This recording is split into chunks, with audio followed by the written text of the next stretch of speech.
Me gustaría hablar de Gedeón y ver dos aspectos. Vamos a ir al libro de Jueces, capítulo 6.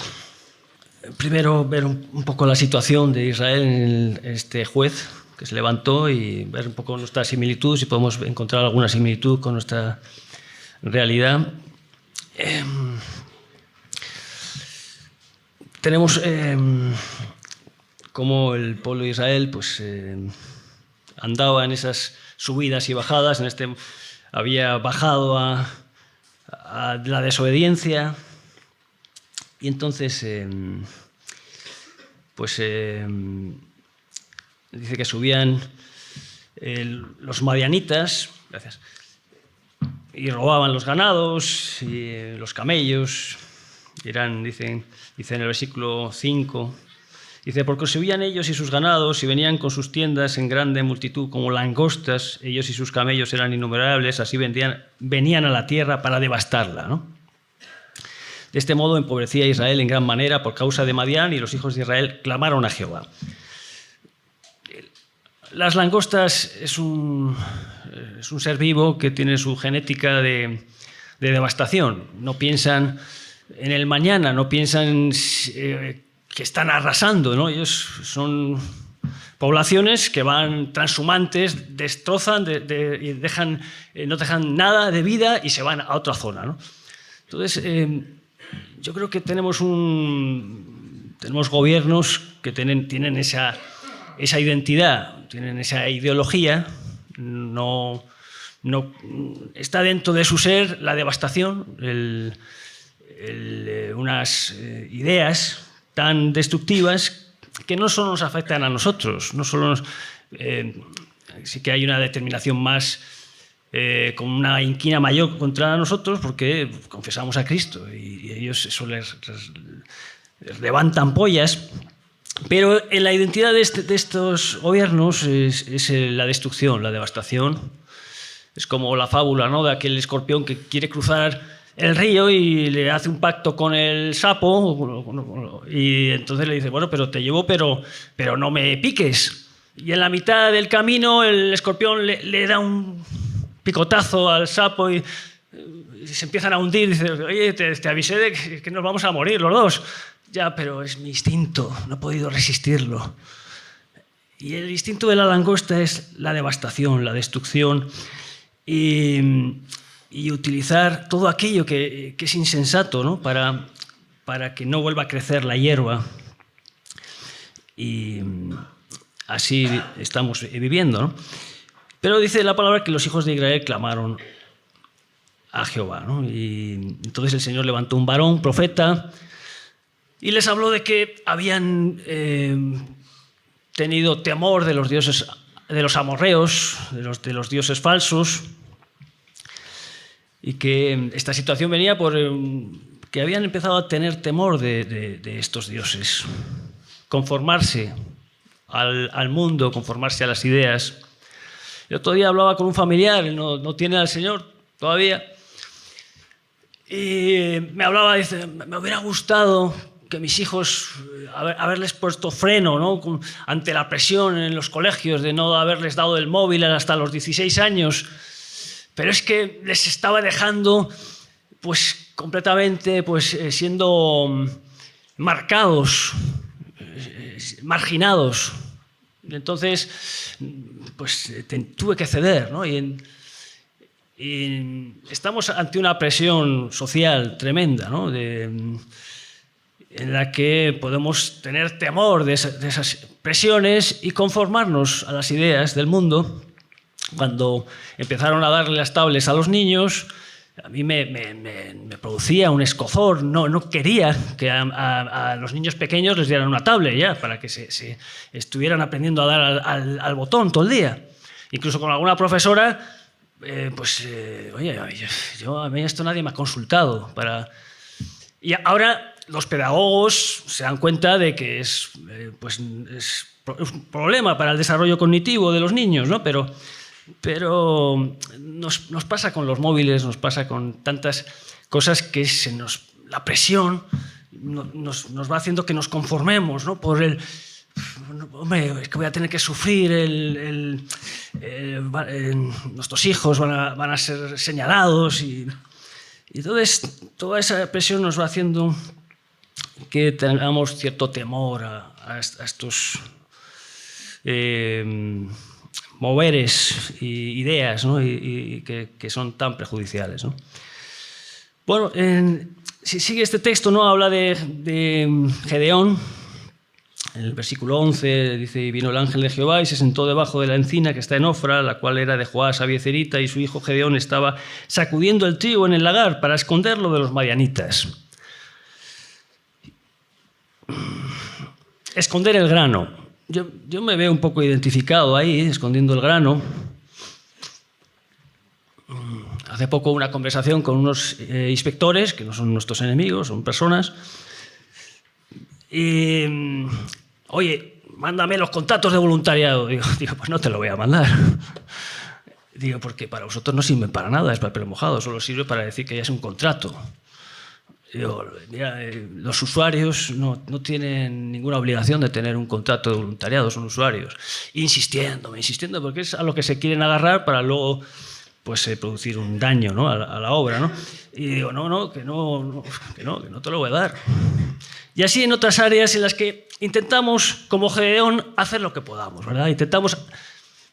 Hacemos lo que podemos, porque Gedeón me imagino que habría visto en otras ocasiones cómo se habían comportado, habían venido, habían devastado, y dice, no, ya no me pilláis otra vez, voy a buscar la manera, voy a aventar el trigo y luego lo voy a esconder. No, porque estas langostas depredadoras injustas no quieren hacer empobrecer, ¿no?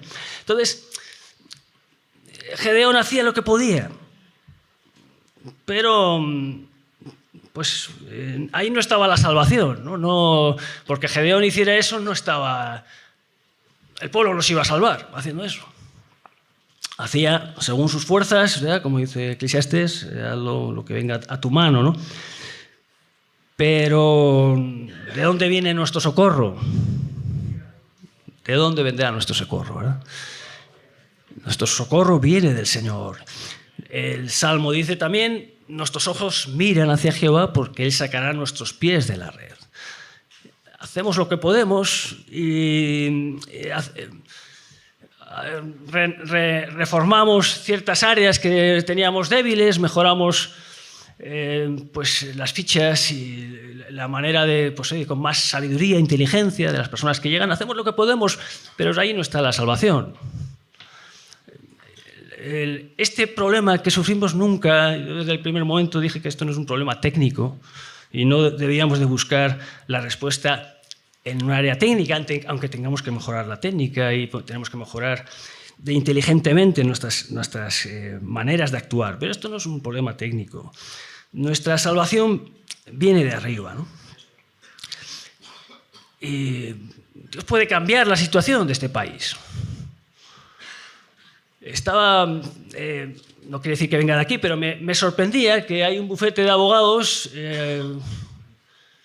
que pues, se ha puesto con toda su artillería contra la Hacienda española. Porque si ves el discurso de uno de los directores, uno de los que lleva el bufete, claramente habla de la Hacienda española como estas langostas, ¿no? Y dice, es que, claro, imagínate si tú tienes a un inspector que le incentivas y si se equivoca, sigue incentivado. Si ha hecho una investigación y aunque sea errónea, sigues dándole un incentivo, ¿no? Económico. Y luego la indefensión, ¿no? De que alguien tenga que pagar primero y luego te defiendes, ¿no? Cosas que hablaba pero me sorprendía que un bufete extranjero, pues de una manera insólita, se metiera en una lucha contra la Hacienda. No sé si ve de qué manera el Señor puede resolver, puede ayudarnos, puede sacarnos, pero nuestros ojos están mirando hacia Él. Amén. Y en la segunda parte quería hablar un poco del liderazgo de Gedeón, del llamamiento del liderazgo. Y son cosas que ya hemos escuchado en el retiro y acabamos de escuchar ahora con Ramón también. Primero, vemos a un hombre que tiene hambre y sed de justicia, ¿no? Un hombre, como hemos escuchado, como Habacuc, que está en esa lucha. No, ve la injusticia y clama, ¿no? Vemos ese momento cuando está hablando con el ángel, dice, y Gedeón le respondió: «Ah, Señor mío», versículo 13, «si Jehová está con nosotros, ¿por qué nos ha sobrevenido todo esto? ¿Y dónde están todas sus maravillas que nuestros padres nos han contado, diciendo, no nos sacó Jehová de Egipto, y ahora Jehová nos ha desamparado y nos ha entregado en mano de los madianitas?» Es una situación anómala, es una situación que no es normal. Entonces, ese hambre y sed de justicia, aunque él estaba un poco en desconfianza, le turbaban sus pensamientos, pero dice, esto no es normal. Tenía hambre de que Dios cambiara la situación. Y segundo, no se conformaba a este siglo. Había una violencia, una buena violencia de acción, la violencia que habla esta palabra, los violentos arrebatarán el reino, habla de la violencia de acción, de moverse, de actuar, no quedarse parado. Los hijos de Israel se habían hecho cuevas, se habían escondido, pero Gedeón no podía meterse en una cueva. Dice además, los hijos de Israel habían empleado su tiempo en construir esas cuevas. No, Gedeón empleaba su tiempo en buscar que hubiera justicia. Estaba escuchando lo que compartió Miquel el otro día, me gustó mucho la analogía, ¿no?, de las polillas que van a la luz. Y no hace mucho subí al Gurú y estaba viendo pues, unas luces, ¿no?, estaba encendiendo unos automáticos. Y estaba viendo unas farolas y dijo, estas farolas antes funcionaban. Y entonces me acerco bien a las farolas y veo que dentro pues, del cajón estaba llena de ramas, de nido, ¿no? Los pájaros habían anidado y estaba encendida la farola, pero casi no apreciabas la luz que salía. Y eso es ir conformándose, ¿eh? Ir conformándose a este siglo, ir añadiendo ideas y que van apagando, ¿no? Lo hemos escuchado en este tiempo, ¿no?, de ir dejándonos que se nos vayan entenebreciendo, oscureciendo, de que la luz ya no salga. Y Romanos capítulo 12 nos habla de no os conforméis, sino transformaos por medio de la renovación, una renovación continua, para que salgan, otra palabra que hemos escuchado, parásitos que quieren estancarse. Tercero que veo también en Gedeón es que era un hombre humilde, pobre en espíritu, bienaventurados los pobres en espíritu. Y si leemos el versículo 15, dice, entonces le respondió, «Ah, Señor mío, ¿con qué salvaré yo a Israel? Aquí que mi familia es pobre en Manasés, y yo el menor en la casa de mi padre». Como otros ejemplos en la palabra, él no se sentía el más indicado. Le decía, Señor, gracias porque me has escogido a mí. Yo sabía que yo era el idóneo, estaba esperando que me... Muchas veces tenemos esa actitud, ¿verdad?, de creernos por encima y hacernos superiores a los demás. Pero Gedeón tenía esa pobreza de espíritu. Decía, Señor, ¿dónde voy a ir yo? Fíjate, si mi familia, ¿quién soy yo? Así en ese sentido era David también. Y esa humildad también la hemos escuchado, de venir al Señor con humildad y de reconocer que a nosotros se nos escapa completamente esta batalla. El punto número 4, vemos a un Gedeón, yo creo que es algo de lo que se le suele recordar a Gedeón, ¿no? Un hombre que prueba a Dios. Para hacer algo tiene que probar a Dios, ¿no? Y a veces hasta incluso él mismo dice, Señor, no te enfades conmigo, vamos a hacer otra vez la prueba. Yo veo también a alguien que se quiere asegurar muy bien de no ir él solo, no ir en sus fuerzas. Y así él pide, dice, Señor, si estás conmigo, si tú me estás enviando. Y en esta primera ocasión, que se encuentra con el ángel, le dice, si vas a estar conmigo, espera, no te muevas de aquí, ¿no? Y él va y trae un caldero, trae la carne, agasaja, ¿no? Y quiere, como ocurrió con Abraham, ¿no? Cuando vinieron esos 3 varones, quiere agasajarle, retener lo máximo posible al Señor, ¿no? Y acabamos de escuchar a Ramón de esa intimidad con Dios, de decir, Señor, no te muevas de aquí, espera, quiero que me hables en lo íntimo. Y el Señor, el ángel de Jehová, esperó a Gedeón y esperó que le pusiera la carne en un canastillo y el caldo en una olla, ¿no?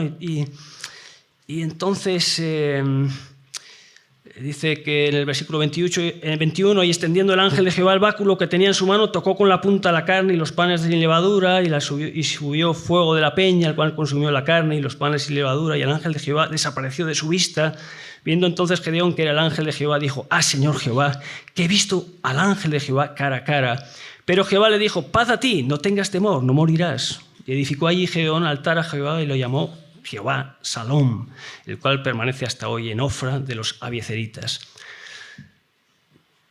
Queremos retener al Señor, Señor, no te muevas de aquí hasta encontrar el Salom, hasta que el Señor nos dé la paz. Señor, lo que me estás diciendo, Señor, todas estas circunstancias, pero yo lo que necesito es esa señal de tu paz. Por nada estéis afanosos, sino, ¿verdad? Sean conocidas vuestras peticiones y la paz de Dios. Ese salón, ¿cómo tenemos ese salón? En la presencia de Dios, buscándole al Señor, agasajando al Señor, reteniéndole. Señor, no te muevas, Señor, hasta que nos des tu paz, Señor, tu salón, Señor, porque si no, nos podemos volver a la locura.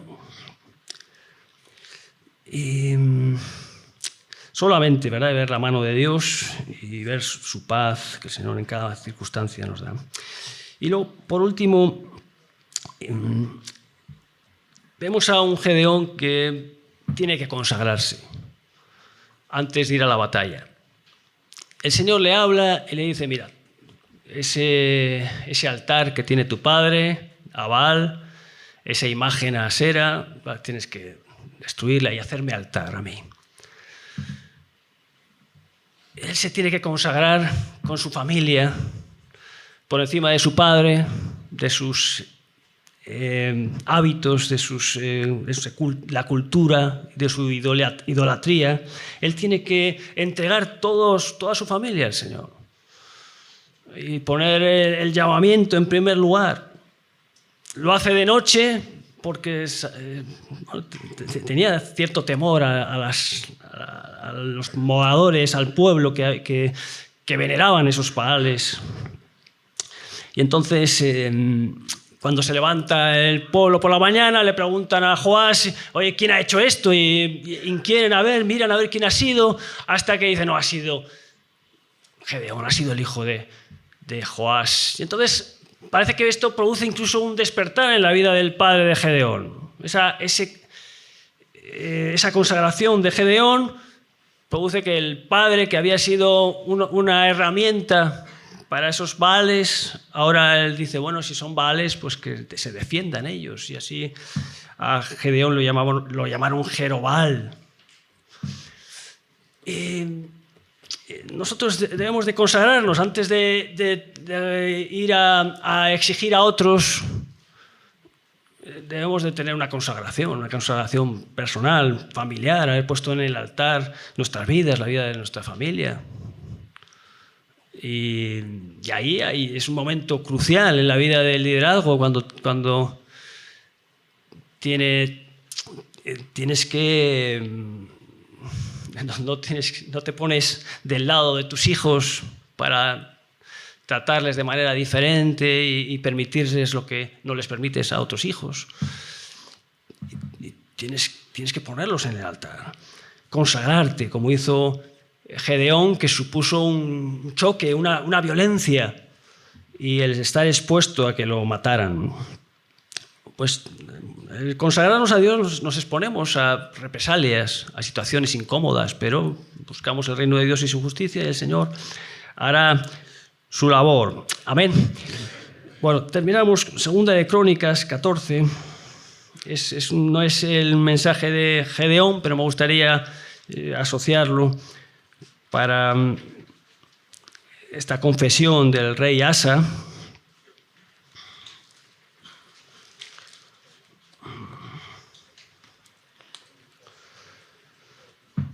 Versículo 11 dice: y clamó Asa a Jehová su Dios, y dijo: oh Jehová, para ti no hay diferencia alguna en dar ayuda al poderoso o al que no tiene fuerzas. Ayúdanos, oh Jehová Dios nuestro, porque en ti nos apoyamos, y en tu nombre venimos contra este ejército. Oh Jehová, tú eres nuestro Dios, no prevalezca contra ti el hombre. Amén. Gloria a Dios, hermanos, que el Señor esté por encima de los hombres y lo muestre.